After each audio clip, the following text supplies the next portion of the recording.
Bonjour à tous, aujourd'hui je vais vous raconter une histoire. En fait, je sais pas si vous savez, je sais pas si vous écoutez des histoires, je sais pas si vous regardez des films, des séries, si vous avez des enfants, si vous racontez des histoires à vos enfants, mais ce qu'il faut savoir c'est qu'en fait les histoires sont à la base de toute notre culture et de notre civilisation. C'est comme ça que on apprenait les choses aux enfants, c'est aussi comme ça dans tout ce qu'on trouve dans les ouvrages de PNL, qu'on peut aider des gens à ouvrir leur cerveau à d'autres choses. Et finalement, voilà, toutes ces histoires ont un vrai rôle psychologique sur nous. Elles nous permettent d'aller plus loin. Elles nous permettent de visualiser des choses. Elles nous permettent, en fait, d'arriver plus vite à notre but. Et il y a quelques personnes, il y a quelques très grands hommes que je suis régulièrement, alors qu'ils sont soit vivants, soit aujourd'hui morts, mais en tout cas qui étaient des très grands raconteurs d'histoires et qui ont énormément inspiré ma vie. Donc voilà, sur ce, je vais vous raconter aujourd'hui une histoire. Donc, en général, je les raconte à ma fille, qui a 5 ans. Aujourd'hui, ce sera à vous. Et, bon, c'est d'autres types d'histoires. Mais ça ressemble un peu. Cette histoire s'appelle aujourd'hui « Il cherchait comment avoir de la chance ». Alors, je vais vous raconter cette histoire et après ça, on va débriefer, on va voir comment est-ce que on peut avoir plus de chance dans sa vie. Vous allez me dire quel est le rapport entre les carottes et les petits pois dans cette histoire, vu que moi, ce que je veux, c'est récupérer mon ex. Mais finalement, en coaching, j'entends assez souvent des gens me dire, voilà, j'ai vraiment pas eu de chance. Mon ex est parti, j'ai encore moins eu de chance, mon ex est parti la fois mon autre ex d'avant m'a aussi quitté, etc. Et puis en plus il m'arrive ci et ça, et en plus j'ai perdu mon job, et on a cette impression en fait des fois que la chance n'arrive qu'à certains et que d'autres n'en ont jamais. Et des fois on entend un dicton qui dit la roue tourne, mais en fait on a l'impression que la roue tourne toujours un peu pour les mêmes, ou que c'est toujours un peu les mêmes qui en profitent. Donc voilà, je vous lis cette histoire tout de suite.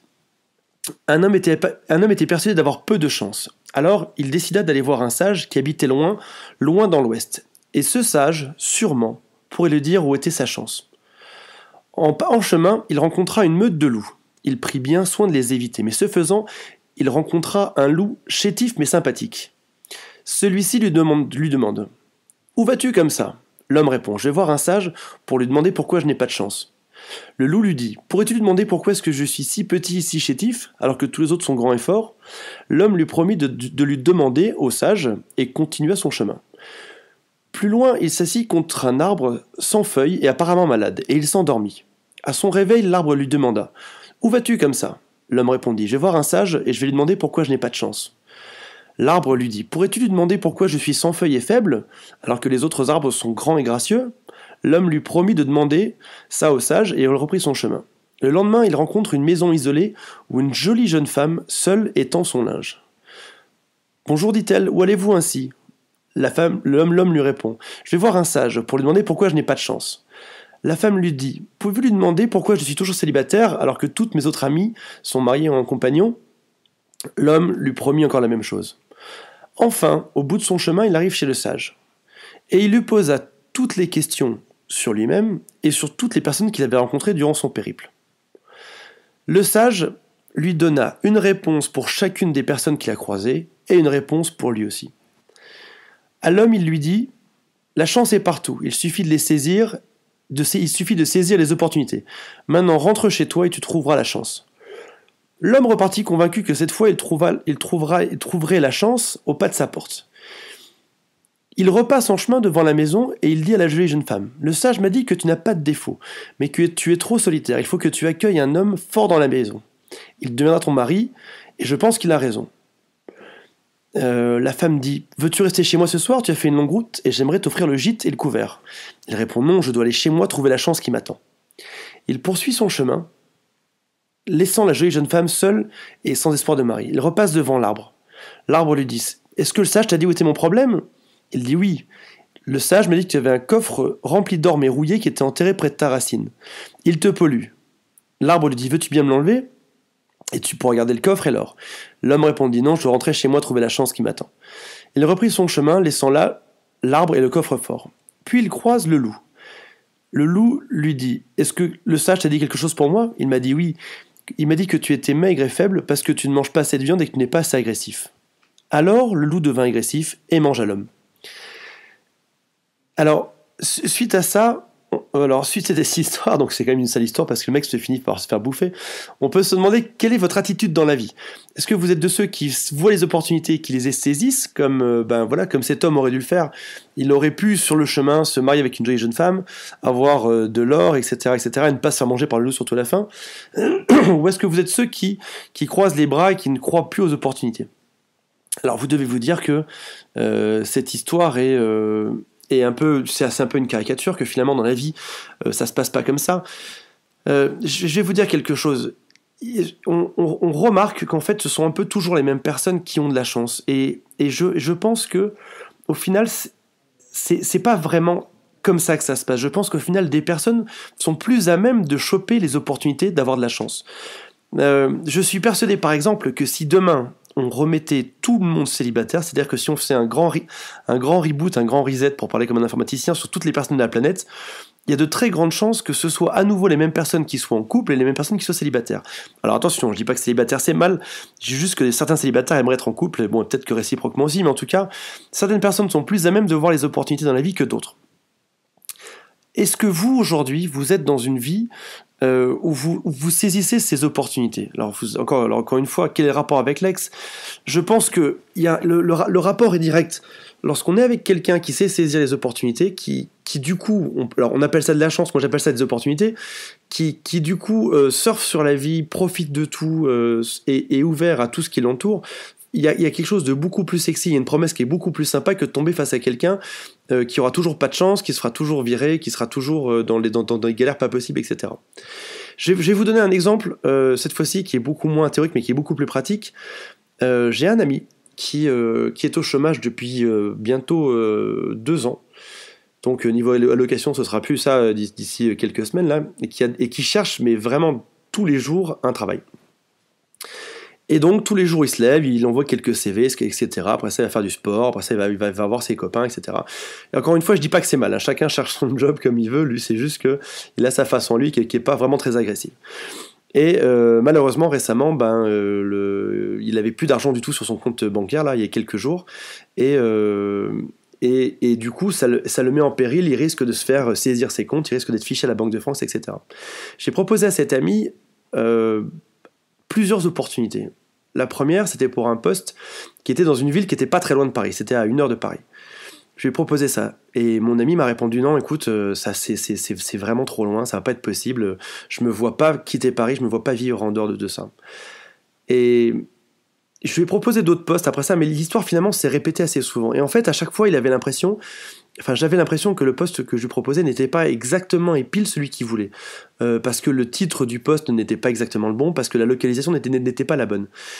Et le poste, en l'occurrence, le tout premier poste, je me rappelle juste de celui-là, en fait. Il y en a eu plein, il y en a eu moins 4-5. On me propose assez souvent des boulots et des opportunités, donc je les transfère autour de moi. Et je me rappelle juste de celui-là. Et en l'occurrence, le poste a été pris par une autre personne que je connaissais aussi, à qui je l'ai proposé. Et cette personne-là a réussi à négocier un salaire gigantesque. Je peux pas vous le dire là sur ce podcast, mais le salaire est vraiment gigantesque.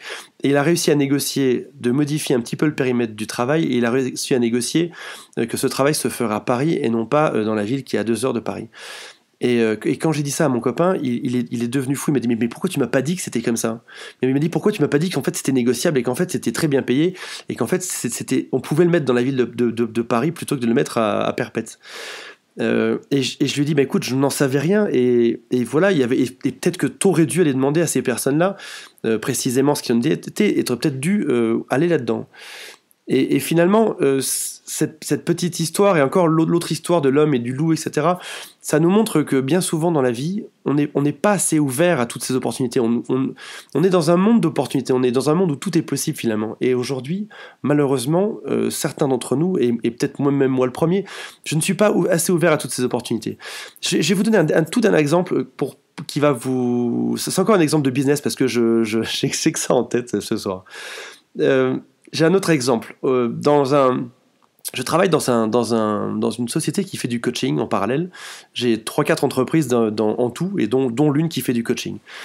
Et dedans, il y a des nouveaux coachs qui arrivent. Alors en l'occurrence, c'est pas du coaching amoureux, c'est du coaching pour accompagner des entreprises. Et lorsque un coach se présente, sa première question qu'il pose, ou l'une des premières, il dit: est-ce que quand je vais travailler pour votre entreprise, est-ce que vous allez me donner un portefeuille de clients? Et on lui explique que non, en fait, et ça, c'est vraiment c'est vraiment vrai, c'est vraiment véridique. On lui explique que non, on va lui apprendre à trouver lui-même ses propres clients. C'est-à-dire que on va lui apprendre quel discours utiliser, on va lui apprendre comment repérer dans son propre entourage des futurs clients pour son business, et comment, grâce à ça, mettre en place son coaching, comment se faire ses clients, comment leur rendre service. Bon, après ça, il y a aussi une formation qui est assez longue, qui est assez lourde, qui dure 6 mois pour le mettre à un niveau, mais notamment, la toute première chose, ça va être vraiment de lui apprendre à ouvrir les yeux. C'est un peu comme si on avait des œillères à la base où on n'était pas capable de discerner ça, et que tout d'un coup, lorsqu'on apprenait à être être plus perceptif, je ne sais même pas si ça se dit, mais lorsqu'on apprend à mieux observer son entourage, on est capable de déceler ça. Et en l'occurrence, dans ce job-là, on vous apprend à ouvrir vos yeux et à trouver des clients autour de vous. De même que mon ami à qui j'ai proposé ce poste n'a pas eu les yeux assez ouverts pour se rendre compte que peut-être qu'il y avait une opportunité. De même que quand on vous en présente des gens en soirée, quand je présente des copains ou des copines à des amis, ils n'ont pas des fois ils ne voient pas qu'il y a peut-être une opportunité, soit de sympathiser avec cette personne et peut-être de se rapprocher après et de sortir ensemble, ou soit peut-être de sympathiser, de se faire un copain. Et ce que je veux vous dire, et j'aimerais que ce soit le fondement de la nouvelle année qui approche, j'aimerais qu'aujourd'hui, on ouvre tous beaucoup plus notre perception générale dans la vie.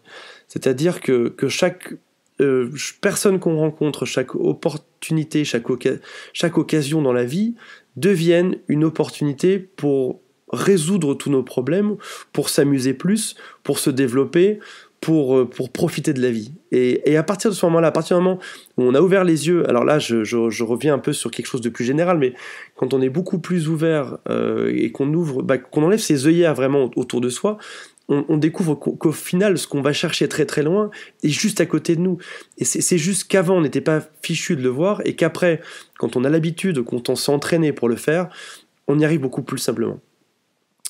Et si ce que vous cherchez le plus au monde, c'est de trouver un job, par exemple, je dis ça parce que l'idée venait de mon copain dont je vous ai parlé tout à l'heure, entraînez-vous, c'est-à-dire qu'il faut que ça devienne un muscle, il faut que ce soit un entraînement. Donc au début, allez même sur des boulots qui ne vous plaisent pas, et puis après ça, au fur et à mesure que vous aurez de plus en plus l'habitude, ce sera de plus en plus simple. C'est un peu comme un athlète qui soulèverait des poids tous les jours, et puis un jour, pour soulever 115 kilos, si la veille il en a soulevé 114, le lendemain 115, ça va être presque facile. Versus, si vous l'avez jamais fait de votre vie, vous présentez un entretien, ça va être compliqué.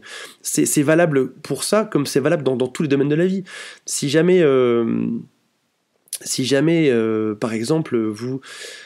qu'est-ce que je pourrais trouver d'autre comme exemple? Si jamais vous vous entraînez à parler parce que vous êtes timide, et que vous vous entraînez tous les jours à parler à une personne différente dans la rue, ou quand vous allez acheter des choses dans les magasins, ce muscle qui est l'entraînement de parler à des personnes inconnues va grossir. Et puis peut-être que demain vous allez croiser dans la rue la femme de votre vie, ou le patron de l'entreprise dans laquelle vous rêvez de bosser, ou peut-être le mec à qui vous rêveriez de sympathiser, et que là vous allez traverser la rue, que ce sera facile pour vous. Donc en fait, il faut vous mettre dans un bon état d'esprit, et il faut s'entraîner pour créer ces opportunités, pour arriver à les voir, et de deux, pour arriver à les saisir derrière.